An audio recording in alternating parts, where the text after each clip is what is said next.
బాడంలో grievance conduct చేశాక కూడా మనం 2 వీక్స్ తర్వాత మరోసారి రివ్యూ పెట్టి యాక్షన్ టేకన్ రిపోర్ట్ కూడా తీసుకోవడం జరిగింది. ఏవైతే ఇమీడియట్ గా పరిష్కరించగలిగిన సమస్యలు ఉన్నాయో మీకు P4 ద్వారా ఈ మీరు ఇచ్చినటువంటి రిప్రజెంటేషన్ రిజిస్టర్ కూడా చేయడం జరుగుతుంది. దయచేసి అధికారులందరూ కూడా సీరియస్ గా తీసుకొని ఇవ్వవలసిందని మీకు అందరికీ సభాముఖంగా తెలియజేసుకుంటున్నాను.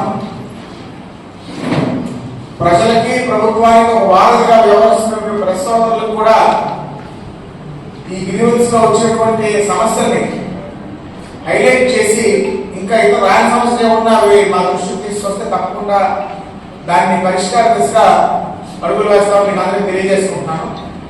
ముఖ్యంగా ఎవరైనా వయసులో పెద్దవారు, హ్యాండిక్యాప్ట్, మెట్లు ఎక్కలేనటువంటి వారు వస్తే అందరినీ కిందన కూర్చోబెట్టడానికి చర్యలు తీసుకోవాలి.